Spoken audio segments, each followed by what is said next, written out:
don't be afraid. I will not leave you alone again. And what does that even mean? When Usyk and Fury fought earlier this year, there was that one round, that round 9 that everybody talked about. Some people said that Fury was winning the fight, and this was the fight that, you know, if this round hadn't happened, Usyk would never have won. Some people have said that Usyk was winning the fight, which is my opinion, and this was a culmination of all the good things that Usyk was doing. There's been a lot of debate and a lot of dispute around whether or not Tyson Fury should have been allowed to be given that standing count, whether that count should have happened earlier, whether or not Fury should have been knocked out. If the referee hadn't stepped in, would he have been knocked out? Fury himself has recently said in a face-off video that the punches, you know, didn't barely hurt him, that he was able to ride out, that Usyk had his chance to finish him and he didn't take it, and now he's coming for him in the rematch, like Tupac in the Hit 'Em Up diss track. But in this video, I analysed that round 9. Before that, I'm going to show you round 8 as well. I want to show you, and I want to dispel that narrative that round 9 was the only round where Usyk had this, the big success to the head. Round 8 was a massive round for Usyk as well. This is the round where he really turned things up and started landing those shots to the head. I'm going to show you how that happened in this video. As I say, guys, this is extracted from my full game film tactical analysis video. If you want to go and watch this in the context of the whole fight with all the details, the link is in the description for that. Also, if you're new to the channel, please like the video, please subscribe, please get in the comments section below and let me know your thoughts around this round in particular. And guys, if you want to buy the fight, please use my DAZN link. I get a share of the revenue. It helps to support my channel. It's not much. It doesn't cost you anything extra, but it's just a little small thing you can do that would help me to grow as a channel if you like what I'm doing here. So without further ado, let's get into this video. So Usyk here. We've seen this set up many times in the fight. I bet all of you can guess what Usyk is going to try and do here. Fury with the stiff arm, just touching the guard there of Usyk. What does Usyk do? He steps in, he fires to the body. This time, what's different is that Fury, big wide stance there for Fury. He's still going backwards. He hasn't touched the ropes yet. So there's going to be more movement here. There's going to be more backwards movement. Usyk here isn't going to settle for the single. And he decides, I'm going to go again. And you see what happens here. This is such an unorthodox and interesting way of throwing a punch. So boom, lands to the body. This foot comes in, but because all the weight is on his front foot here, all the weight in his body is going through this front foot. That means that when he throws, his feet are going to be close together. Watch. As he's bringing the back foot in, he throws the right hand and hits Fury in the head. Now, it's interesting that because then obviously he can pendulum step off of that. But look where his feet are at a certain point. You talk about not crossing your feet. In midair, they're literally crossed. It's okay in this instance because, you know, Fury's completely occupied. He can't see that. But there are times when Usyk decides it's okay to commit and go for it. He'll do that. So he lands to the head of Fury there. And whilst there are a couple of little headshots earlier in the fight, that's a real sign of things to come there. He's starting to mix in head work with the body work. He's looking to go to the head now and add that in as another phase. And you're taking more chances when you do that. But that is the plan for this fight for Usyk. It's to start with the body and then we'll start to go to the head. Fury will start to slow down. It will start to become easier and easier. So I want to show you a good example of Usyk starting to have things in his way a little bit with the headshots. You'll see here, Fury trying to touch him with that lead hand, takes a half step back, and, you know, a good decision from Usyk here. He gets his head off the line, and boom, instead of going to the body like he has been doing, he goes to the head. Head goes off the line. Watch. Head off the line. Left hand comes up, sorry, and Fury's pulling back, so it's not too effective, but he catches him a little bit there, and Fury knows. You can see from the look on his face, he's like, right, he is starting to go to my head a bit more now. He is starting to have some success with that. I need to be careful. But again, you see, even in these rounds that were deemed to be very strongly Fury rounds, go and watch them, guys. They're not landslide rounds for Fury. All the rounds are close with details leaning it one way or the other. I think this is a great moment. This moment is testament to Usyk's adaptability and his single-mindedness. It didn't matter how when he got hit with those big shots from Fury. He knew what he needed to do, and that was go to Fury's head. And I think that, you know, he starts trying to bring this strategy in these later rounds because Fury's having more success. Usyk will be feeling more tired. He's like, I need to start hurting him, and I need to start hurting him now. And this is an omen for rounds 8 and 9. So round 7 here, Usyk, watch what happens here. They're moving around. He dips down Usyk, draws the jab from Fury, and then what does he do here? He just touches Fury's guard, and Fury's coming on the front foot slightly more here. You can see he's having a bit more of a think about it, Fury.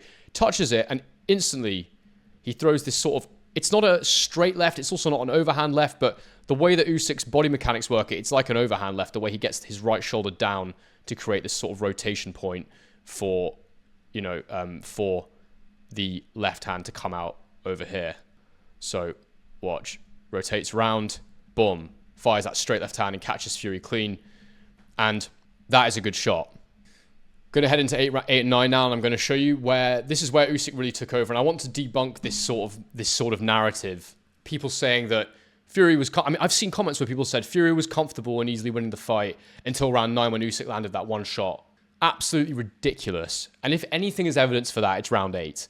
Round 8, I mean, the damage Usyk does to Fury in round 8, the number of powerful headshots he lands in round 8. Let me show you some of them, because this really is Usyk's round. It's a huge round for Usyk, and this is why I think he's elite. This is why I think he's going to go down as an all-time great. To have taken some of the shots that Fury gave him, for Fury to have made the adjustments he made, Usyk finds those defensive solutions and he starts doing what he needs to do. So guys, if you want to see a lesson in determination and technique and staying to your game plan, go and watch this round 8 from Usyk, because he's had it rough the last few rounds. Watch what he does here. He comes out so aggressive. So double jab to the guard there. He's sort of, not even a double jab. It's a little flick jab to the guard. He then tries to go around with a hook, which Fury pulls back from. Usyk determined here though. Look, Fury's pulling backwards in a straight line. And Usyk, and he knows that Fury is wanting to move around this way, as we've discussed, moving in a clockwise direction. Usyk reads that. Boom. He goes for it. I don't think that quite lands clean on Fury's chin. I think it's slightly below. But look at the way Usyk commits to that. And that's a warning shot for Fury in this round. Usyk going for it. He's going to start getting close. Fight is continuing as usual. Fury throws a right hand, which Usyk just gets away from. Now, what do I love about this? Fury's hands are low. What do I love about this? Usyk's not afraid. You see he's going with one shot here. He doesn't just go for it with one shot. He doesn't miss one and think, crap, I've missed, I'm going to get counted. No, he commits. So he throws one. It hits the chest of Fury. Instantly, you know, from this position here, some guys might want to roll this way. You know, they might want to just try and jump back out again. Usyk's going with the second phase. Boom, boom. And he lands a good left hook on Fury's chin there. Fury yells, whoa, you know, trying to make it into a fun little thing. Look at his face there. He's trying to sort of celebrate taking that shot almost. The reality of it is he's starting to get hit to the head, and he gets hit to the head a lot in this round. And again, I should say, important to remember, Usyk's not neglecting the body at all here. Go and watch the rounds. I've shown you how he does it, but if you watch the rounds, you'll see he lands to the body lots still. Keeps Fury thinking, oh, is it head or is it body? And, you know, just changing it up, even making it hard for us to read, because even we've got used to that rhythm and that pattern of him going to the body. Now, here we go, and I love this shot from Usyk. It's seemingly innocuous during the round, but when you see the replay afterwards, which I'll show you the slow motion of in the frames, a brilliant shot from Usyk. He's actually been on the back foot a little bit here, Usyk. Fury's having a bit of success. He's had his guard high, but he finds his moment. And again, Fury's tighter, but he always has his hands low as a starting position. So you know when he's tired, there will be opportunities to him to the head. Usyk steps here, watch, and it's all about him getting a little burst of what he was doing earlier in the fight, of the in and out feet. So watch, he steps, bounces in, bounces out. Fury doesn't know how to read him. Little hop, and then he goes. Steps all the way in. Look where he gets his foot to, right next to Tyson Fury's there. All the way in. And because Fury hasn't reacted with his feet, because, you know, Usyk's in and out, it's hard to know, am I going in or am I going out? What's he going to do? He slings this backhand and it catches Fury right under the eye. And you'll see Fury dabs his face there. And you'll see after the round that Fury's just touching his face there. He's like, what's going on? You'll see after the round, that was actually when Fury's eye really started to swell up. And that was what caused the swelling under Fury's right eye, I think it was. And now watch this one. In the corner, Fury. Usyk's hunting him down, slips inside. Again, you know, and this is a great example of it because he puts it all together here, the two key things. Gets his head to the side, goes all the way down, avoids the right uppercut, which ends up sort of over here. And what does Usyk do from here? He stopped the right uppercut. Now he's going to attack. He slings that shot and it kind of bounces off Fury's shoulder. But again, it's that second phase that gets Fury. Because his hands don't go up Fury and because he's not fresh enough right now to continue to slip. Bounces off his shoulder. Phase 2, boom, nice clean shot to the head. And Fury, you know, that's a big shot he's eaten there from Usyk. And, you know, I think the only reason Usyk doesn't press him a bit more there is, you know, Fury's found his balance, but also Usyk is tired himself. And this from Usyk here is absolutely genius boxing. Because at this point, we know Fury's looking for that right uppercut. We know he's going to try and throw it. It's one of the only things that's really worked for him in terms of landing really clean, heavy punches that could turn the tide in his favor. Usyk knows this. And this reminds me so much of the the Joshua Dubois fight where AJ's gone and thrown that right uppercut. Because we know what beats a right uppercut, a short hand, a short shot, something straight. And I've got to show you this because I think Usyk here just deals with this perfectly. So watch what he does. He steps in with the jab and he throws the backhand. And you see what happens here. take it back. He steps in, and straight away, look, Fury's going for this shot, but Usyk is safe because he's going with this hand here, which is it's been thrown instantly. So he knows if I go with this 1-2 straight away, it's going to take my head away from the danger. But also, I'm going to beat him to it. So jab there. Fury instantly tries to release that hand, but you look, because of the situation here, Usyk's going straight to the target. Fury has to go with his hand. He has to go down and up. So it's just a longer route to firing your shot. So watch. As Fury goes down, Usyk's already thrown. Now it hits the shoulder, and Fury's uppercut does connect a little bit. Then Usyk goes with a second left hook, and he catches Fury on the chin. Look at the scared look on Fury's face. It's absolutely, wow. I mean, it's just, Fury said these shots didn't hurt him. I mean, it's just absolutely ridiculous to say. But you see, he lands that second shot there, and he goes again, a quick little shot, and Fury sort of almost nods an acknowledgement there that that's a good shot from Usyk. And just to be clear, guys, when I talk about this defense and all this sort of thing, it's not the last time Fury lands an uppercut or anything like that, but the significant ones are gone. He's not landing to the head anymore. He's not really slowing Usyk down the same way he was. They're not as heavy. I think Usyk reads them a bit better. And the tendency of Usyk landing to the head from the early rounds to these rounds has gone up dramatically. And I'm going to show you now the key moment in the fight. And these guys are not letting us down. Fury's in trouble. The Gypsy King is rattled. He's stumbling all over the place. Do you believe it? Do you believe it? He's going. The referee might stop it. Whoa! Fury, he's down.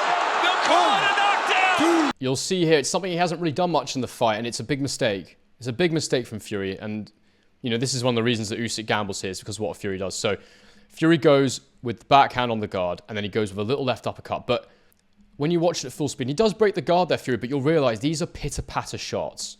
And the other problem with Fury is he doesn't ever throw from his chin. His hands are never here when he throws. So if he's throwing, if you throw and he's throwing, if you're in his range, and this is a short range that Fury's decided to go from, and we have seen this before, Fury get a little bit lackadaisical, a little bit lazy, a little bit unfocused, and to be fair to him, it's true, he does get a bit unfocused at times, and then we saw it in Wilder 1 when he got knocked down, in the last round because he was standing in front of Wilder.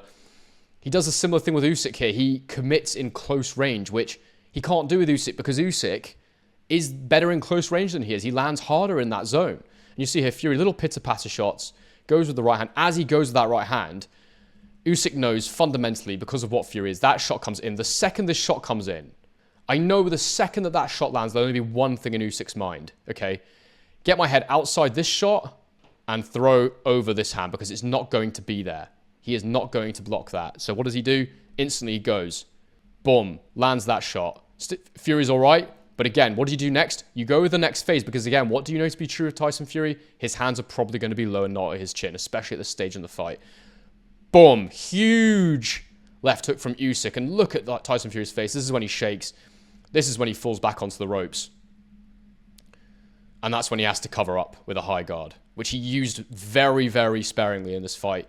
And, there was a reason for that. When he went into the high guard, Usyk could land combinations, but yeah, and you'll see from this position here, it's survival mode for Tyson Fury. I'm not even really going to bother analyzing the rest of this period. Again, if I'm allowed to, I'll put it in the video unedited, so you can just watch this whole sequence from this point.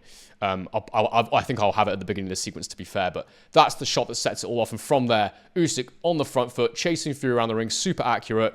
We'll have a quick look at the standing count to see what I think about that. At the time I analysed that, I understand that, but we'll have a quick look. So in this sequence, Fury's taken a few shots, and you see Usyk lands this right hook here, left hook, and that big left hook there, that's the one that really affects Fury. You see here, he's falling. The ropes 100% hold him up there. It bounces off them, and you can see he's totally off balance. He's falling backwards. Usyk's trying to hit him here. He doesn't quite land there. And Fury's just stumbling back. The rope's keeping him on his feet the entire time. He slumps into the corner, and this is when the referee steps in. You see he steps in here, just as Usyk is about to throw the killer blow. Now, as I understand it, by the letter of the law, when it comes to boxing, you can give a standing count as a referee if the ropes hold somebody up. But there's no reason why he couldn't have done it here or here, and this is the third instance here. Now, number one, I don't think they were holding him up quite as much. Number two, they were definitely holding him up. Number three, again, definitely holding him up. So 2 or 3 was when the referee could have stepped in now. If he'd stepped in at 2, Usyk would have had more time to finish the round off. Because Usyk didn't actually land any more shots there. So he didn't really hurt Fury anymore in that moment. So if the referee had stepped in at the first instance, he'd had more time to try and finish Fury off in this round. When he steps in at 3, he stops the knockout from happening, without question, in my opinion. That's my opinion. You could say Fury could have recovered. He might have gone down and recovered. I think he was about to get knocked out. The thing that we can't deny is that that is a rule that is in boxing. The thing is, it's open to interpretation of the referee. They don't always do it. This referee on this occasion decided to do it. I don't have a problem with it because it is allowed. Did he save Tyson Fury? Yes, in my opinion. Is it illegal? No. And that's it, really. We move forward. It was the referee's discretion, and that's what he chose to do, and I'm completely fine with it.